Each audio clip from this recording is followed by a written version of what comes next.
That real hip hop. Y'all know how we do.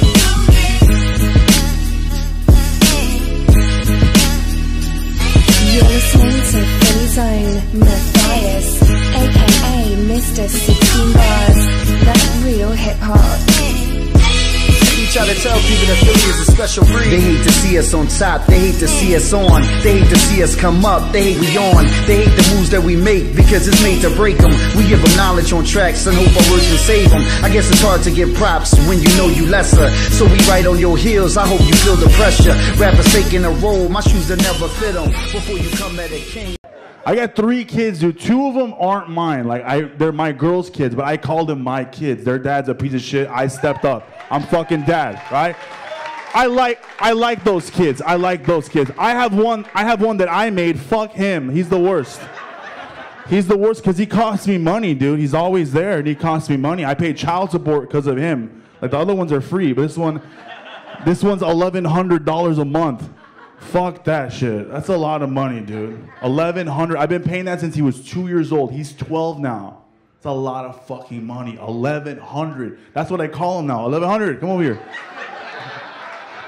He's always like, Daddy, buy me something. I'm like, you buy me something. So now I'm joined by Jack Jr. He is on his way to Philadelphia to the Helium nightclub sometime in August, but we wanted to get him on the show prior to his performance. Jack Jr., welcome to Philly on the Rise. How are you, man? Hey, what's going on, bro? How are you? Things are good. Things are good. So you are the child of comedy club owners. How did that help shape your comedic career? I grew up in a comedy club, similar story to Pauly Shore. Pauly Shore became very successful. I never wanted to become a comedian. I was just surrounded by it my whole life. And I guess throughout the years, I picked up on a few things, maybe a few good habits, a few bad habits, but it's all coming together right now, 15 years later. You know, it didn't happen overnight. I've been doing stand-up comedy for 15. This is my 16th year coming up. So it's been a crazy, fun journey, but I love it. I love it. I'm very grateful for all the opportunities I've gotten and I've worked hard for. You mentioned this is your 15th, 16th year coming up, and it's not an overnight process. But when did you realize that, hey, I'm good at this comedic thing? I remember I used to run the open mic at the comedy club when I was like 24. I would bartend basically, and I would watch all these guys come up there and fail day after day. And then I was like behind the bar, kind of talking a little, like I could do that. I could do that. And then I would just try jokes behind the bar and make people laugh. And I mean, it was just being silly. And then one day, the host goes, "Your next comedian, Jack Jr." And then everyone kind of like peer pressured me to do it. And I did it. And it was pretty hard. It was pretty hard. But something about doing that motivated me. And like, it's called getting like the comedy bug. Like I got bit by the comedy bug. And then I just kept doing it over and over and over and over and over. And I never stopped. And that's basically kind of how it all started. An amazing story. And over the years, your career has morphed into acting and writing. And in 2019, you were a finalist on the NBC show Stand Up. Yeah. That was something I was really proud of. It's basically, I think it's like up to like 3,000 comedians perform 2 minutes in front of like 5 judges. And I made it to the semifinals, which I was very proud of. It was actually my second year trying it. The first year I didn't even qualify, but the second time I did it, I got to the semifinals and I got what I wanted out of it. I met a bunch of the booker from the Tonight Show, all these great people. I got my first agent, and it's been such a great process. Like I know I wasn't a finalist, I didn't win, but I lost, but I learned from it, you know. And I feel like a lot of people need to know that it's okay to lose. It's okay to lose, but it's also very important that you learn from all your losses so it doesn't repeat itself and you gain something out of it. So it's always good my dad always says, take what's good, leave what's bad. Sure. Understood. Talk to us about the NoHo Comedy Festival. So I started the NoHo Comedy Festival in, I think, 2018.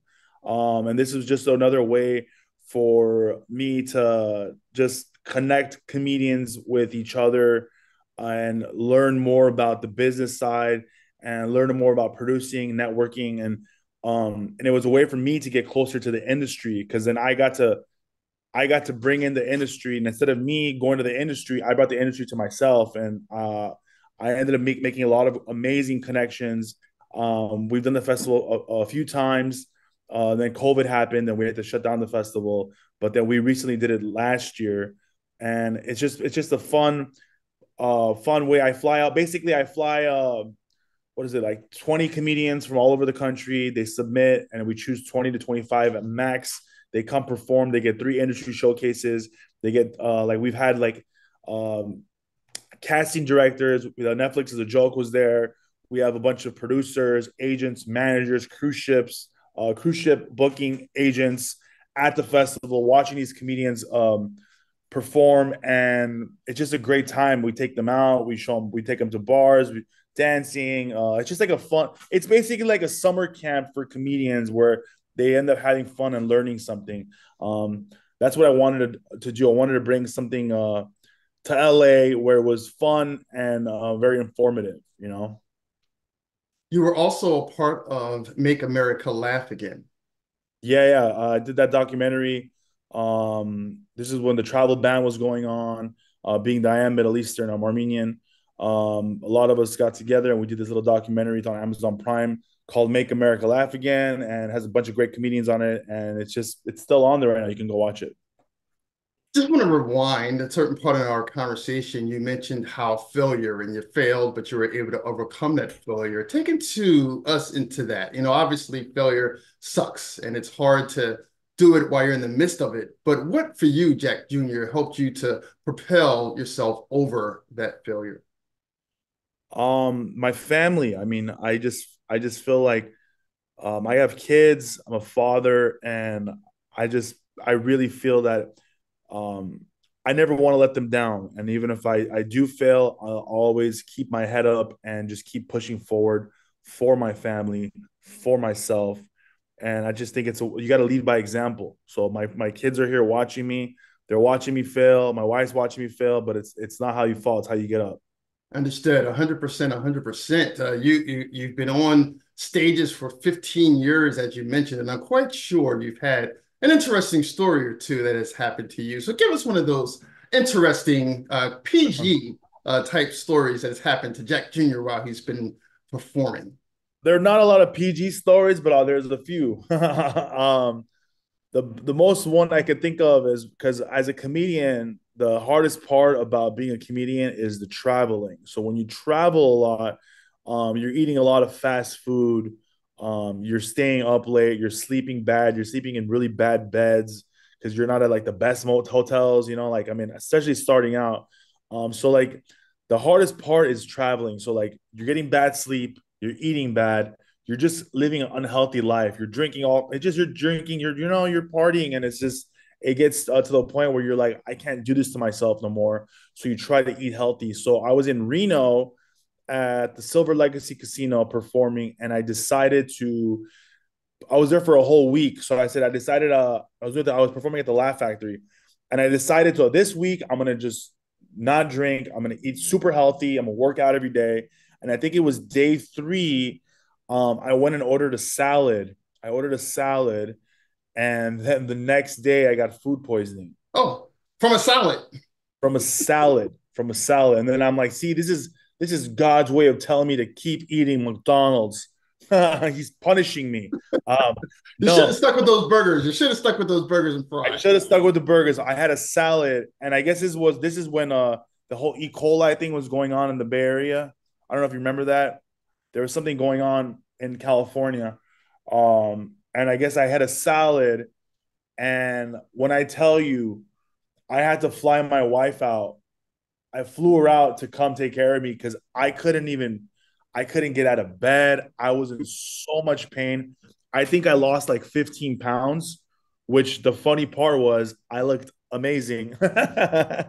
So I had to perform every single night still with food poisoning. When I tell you it was coming out the front, the back, through my ears, through my nose, it was coming out. Like I was just constantly I was just drinking Pedialyte. It was awful. But I honestly, what I could tell you, I performed on all the shows. I didn't cancel any shows. I just sat down on a stool the whole time, so nothing would come out from the back while I was on stage. And if it did come out from the front, I had a trash can next to me, and I actually threw up on stage. And Amazing story. the funny part was the whole audience thought it was a joke. It wasn't a joke. They're like, "Oh, he's hungover." I'm like, no, I was actually being healthy. So the $64,000 question is: once that was over, did you continue to eat healthy? No, I went. I literally said I went and had like I think a steak or a burger. I don't know. I was yeah. You'll be coming to Philly late August at the Helium nightclub. Have you been to Philly before? I love Philadelphia. Yeah, Oh, I was there last year. good stuff. Good stuff. So that means you love yourself a good cheesesteak. Yeah, I love a cheesesteak. Gotcha. Yeah. You love to run up and down the Rocky Steps as well. I didn't get to do that yet. I'm planning to do it this trip. Yeah. Maybe we'll hook up and we'll run up and down those Rocky Steps and make that a good day of it. So Yeah. well, thanks a lot, Jack Jr., for joining us on the program. Much success to you. You've already done so much in your career, and I'm quite sure there's much more to come.